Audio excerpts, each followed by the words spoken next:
এখন আমি আরেকটা টপিক নিয়ে আলোচনা করি। এক টপিক অনেকক্ষণ ভালো লাগবে না। আমরা সময় নিয়ে একটু আলোচনা করি, দরকার আছে, সময়টা ইম্পর্টেন্ট জিনিস। সময় কাকে বলে সেটা নিয়ে পরে আলোচনা করব। আমরা সময়কে ইংলিশে, বাংলাতে এটাকে কাল বলি, কাল। প্রথম হচ্ছে টাইমিং কাল, সকাল বিকাল এরকম বলে থাকি, সকাল বিকাল। আবার ঋতু বিভাগে বলি গ্রীষ্মকাল, শীতকাল, শরৎকাল, হেমন্তকাল। অনেকে খাবারের অভাব হলে বলি আকাল। কালটা কিন্তু মূলত সময়। সময় নিয়ে ভাই অনেক কথা বলতে হবে, অনেক কথা। আমার এখানে সময় যা, আমেরিকার নিউ ইয়র্ক শহরে এখন 2 ঘন্টা তার চেয়ে বেশি, মানে অপোজিট সেকশনে 2 ঘন্টা বেশি। বুঝাতে চাচ্ছি, এখন আমেরিকান নিউ ইয়র্ক সিটিতে বাজে হচ্ছে সকাল 10, 11, 12টা, সেটা হচ্ছে দুপুর 12টা, 12:30 বাজে। মনে করেন আপনি 2-4-10 মিনিটের দিক সেদিক হতে পারে। সময়ের ব্যাপারটা আমি যখন মেডিটেশনের ক্লাস করাতাম, এখনো মাঝে মাঝে করাই, সাইকোলজির ক্লাস করাই, অ্যানাটমি ফিজিওলজির ক্লাস করাই, তখন আমি সময়ের উপরে অনেক কথা বলতাম। কেউ কিন্তু সময় কাকে বলে জানি না। সময় জিনিসটা হয়েছে মূলত আলো আঁধারের খেলা। সময় আছে, সূর্য আছে বলে। সূর্য যদি না থাকতো সময় থাকতো না। সূর্য আছে বিদায় সময় আছে। এখন সময়ের ওই ব্যাখ্যাটাতে আমি পরে যাব, সময় কাকে বলে, কারণ এটা বললে আমার পুরোটা আজকের পুরো প্রোগ্রামটা সময় নিয়ে হয়ে যাবে।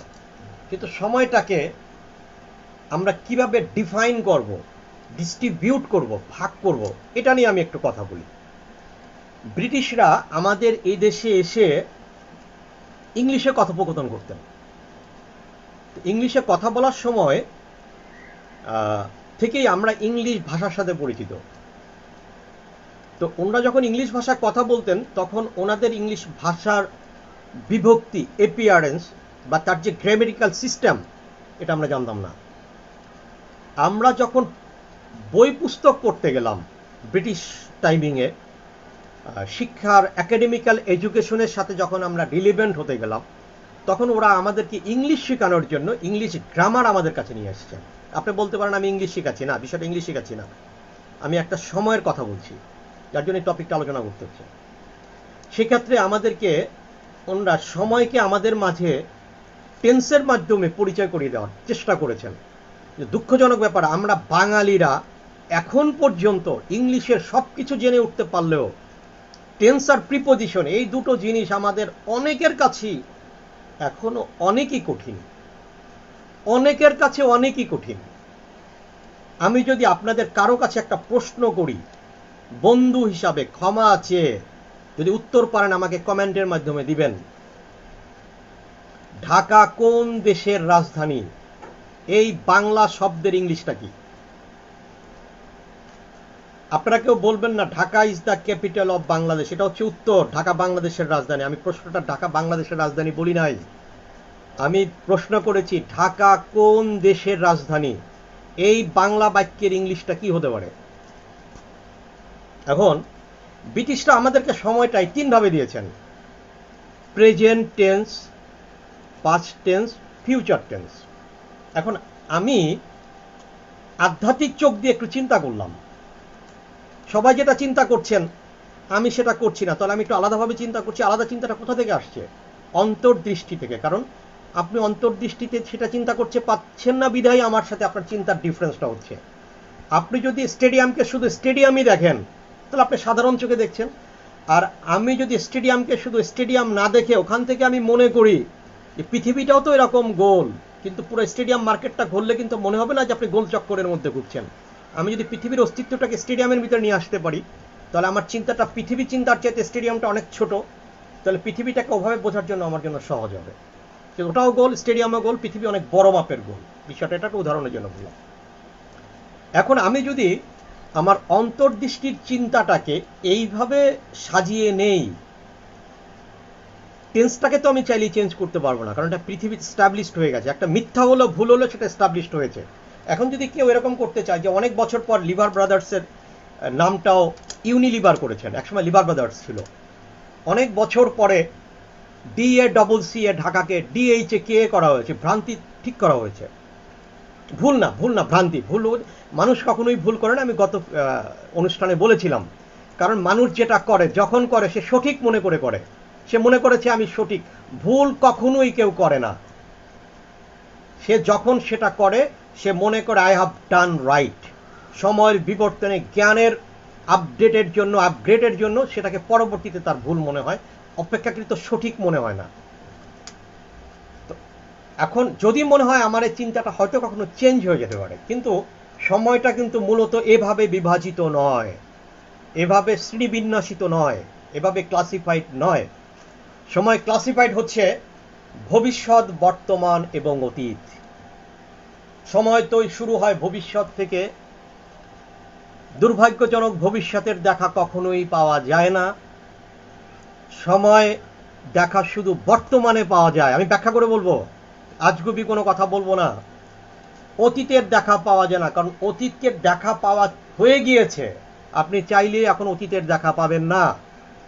আপনি হাজার চেষ্টা করে জীবনে কখনোই ভবিষ্যতের দেখা পাবেন না। ভবিষ্যতের দেখা যখন পাবেন, সেটার ভবিষ্যৎ থাকবে না, সেটা হয়ে যাবে আপনার কাছে বর্তমান। এখন দেখেন কিভাবে সেটা ভবিষ্যৎ, বর্তমান এবং অতীত হয়। যারা আমার অনুষ্ঠানটা দেখার জন্য মানসিকভাবে প্রস্তুতি নিয়েছিলেন, তারা কিন্তু একটা প্রিপারেশন ক্রিয়েট করেছেন। তখনও অনুষ্ঠান শুরু হয় নাই। আপনার মনের মধ্যে কিন্তু একটা কার্যক্রম শুরু হয়েছে যে আমি 9:30 সৈয়দ মুস্তফা কামালের প্রোগ্রামটা দেখব। দেখেন, ভবিষ্যৎ কাজ শুরু হয়ে গেছে। এখন যদি আপনি বাক্য গঠন করেন, I will watch the program of Syed Mustafa Kamal at 9:30 PM, tense শুরু হয়েছে, কিন্তু সময় শুরু হয়ে গেছে, কাজ শুরু হয়ে গেছে, কার্যক্রম শুরু হয়েছে। কারণ ওই অনুষ্ঠানটা দেখার জন্য আমি এখনই অ্যাকশনে চলে এসেছি। আমার ডিভাইসটাকে আমি চার্জে দিয়ে রেখেছি, আমি খাওয়া দাওয়া থাকলে, কাজ থাকলে, কারণ আমার বিশ্বাস ইনশাআল্লাহ একদিন এই অনুষ্ঠানটা প্রতিটা ব্যক্তি, বাংলাদেশ, বাংলার বাহিরের, আমি ইংলিশেও এই প্রোগ্রামটা করব, ট্রান্সলেট করলে সময়টা অনেক বড় লেগে যাবে, দেখবেন। এই বিশ্বাসটা আমি রাখি, কারণ আপনারা প্রতিটা ব্যক্তি জ্ঞানী, পৃথিবীর প্রতিটা মানুষ জ্ঞানী, তারা প্রত্যেকে নিজেকে ভালোবাসেন। নিজেকে ভালোবাসলে ইনশাআল্লাহ সৈয়দ মুস্তফা কামালকে উপেক্ষা করাটা একটু কঠিন হয়ে যেতে পারে। আমি যা বলবো হয়তো তা কোথাও নাও পেয়ে যেতে পারেন, কারণ আমি কোনো বই পুস্তকের কোনো উদ্ধৃতি আমি আপনাদেরকে দিব না, কিন্তু ইতিহাস বলবো, কারণ ইতিহাস আমাদেরকে শিক্ষা দেয়। কিন্তু আমরা ইতিহাসের শিক্ষা গ্রহণ করি না, আমরা নিজেরা ইতিহাস তৈরি করতে চাই। ইতিহাসের শিক্ষা যদি গ্রহণ করতাম, এই মাল্টিপল এররগুলো আমাদের জীবনে হতো না, মাল্টিপল রংগুলো আমাদের জীবনে হতো না, যেটা একবার করেছে আর একদিন আবার করছি। তো বিষয়টা কি হলো, আমরা ভবিষ্যৎটাকে বর্তমানে রূপান্তরিত করলাম।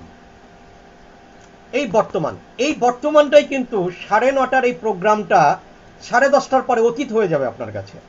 এটা তো আর বর্তমান থাকছে না। কিন্তু সময়টার একটা মজার ব্যাপার কি জানেন, সময় সবসময় কন্টিনিউয়াস ফরম্যাটে আসে। Time always appear to you to take the continuous format, ING format. সময়টা কেমন, ভবিষ্যতে একটা কাজ চলবে, যেমন যমুনা ব্রিজ 2020 থেকে 2025 সাল পর্যন্ত নির্মিত হবে, এটা কন্টিনিউয়াস ফরম্যাটে নির্মিত হবে। জাস্ট মেঘনা ব্রিজ বা পদ্মা ব্রিজ, যমুনা তো হয়েই গেছে। এই যে কন্টিনিউয়াস ফরম্যাটে কাজটা চলবে, আপনি আবার প্রেজেন্ট টেন্সে এসে ওই চলমান কাজটা, প্রেজেন্ট টেন্সে আপনি কন্টিনিউয়াস ফরম্যাটে কাজটা করছেন 5 বছর 6 বছর। অতীতে যেটা আবার হয়ে গেছে ওইটা কন্টিনিউয়াস ফরম্যাটে পাস্ট হয়েছে। তো সময়টা অল টাইম কন্টিনিউয়াস ফরম্যাট, কন্টিনিউয়াসের বাইরে কোনো ফরম্যাট নেই। আমি 3 ঘন্টা যাবত কথা বলতেছি, আমি 3 ঘন্টা যাবত অনুষ্ঠানটা শুনবো, এই 3 আওয়ার্স কন্টিনিউয়াস। 3 ঘন্টা যাবত আমি অনুষ্ঠানটা করছি, এটা কন্টিনিউয়াস। 3 ঘন্টা যাবত আমি অনুষ্ঠানটা করেছিলাম, এটাও কন্টিনিউয়াস। এর বাহিরে সময়ের যত ডিভাইস আপনি করেন না কেন, সে ডিভাইসটা কিরকম আমি আপনাকে বলি। এই সময়ের এই ডিভাইসটা হচ্ছে নিউটনের একটা গল্পের মতো। নিউটন সাহেব উনি মাধ্যাকর্ষণ শক্তি আবিষ্কার করেছেন। মাধ্যাকর্ষণ শক্তির উপরে আমার একটা অফেন্স আছে। আমি ব্যক্তিগতভাবে মাধ্যাকর্ষণ শক্তিকে বিশ্বাস করি না, ওইভাবে বিশ্বাস করি না।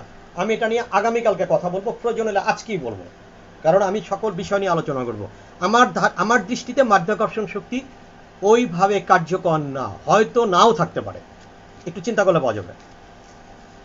বিষয়টা হয়েছে, নিউটন সাহেব মনে হয় মুরগির উপরে এই ফর্মুলাটা উনি চিন্তা করলেন কি, যেহেতু আমার একটা মুরগির খাঁচা আছে, আমি মুরগিকে মা মুরগি বের করার জন্য আমি একটা বড় দরজা করেছে খাঁচাতে, আর বাচ্চা মুরগি বের করার জন্য ছোট একটা খাঁচা করেছে। তো প্রথম সে কি করলো, চিন্তা করেছে আগে মা বের হয়ে যাক, মা বের হলে আমি পরে খাঁচা, ছোট খাঁচার দরজাটা খুলে আমি বাচ্চা মুরগি বের করে দিব। তো যেই উনি মা মুরগির দরজাটা খুলে দিলেন, মায়ের সাথে বিসমিল্লাহ বইলা তার পিছে পিছে সবটি বাচ্চা মুরগি দিছে দৌড়। নিউটন সব তো হাম্মক হয়ে গেলেন, হ্যাঁ এটা কি হইলো, আমি মায়ের সাথে তো বাচ্চাও গেছে, তাহলে আমি কি এত হাম্মক, আমি ছোট একটা দরজাও খুলেছি, মানে কি আমি কাজটা সঠিক করি না। তো ওটা হবে কি, আপনি যখন সময়কে গুলিয়ে ফেলবেন, ওই দেখবেন সব সময় দৌড় দিয়া ওই দিক দিয়ে চলে গেছে, ওই বাচ্চা মুরগির মতো একদিন অনেস্টলি যে ওই কন্টিনিউয়াস ফরম্যাটের মধ্যে ঢুকে গেছে। তো সো বিষয়টা তাই।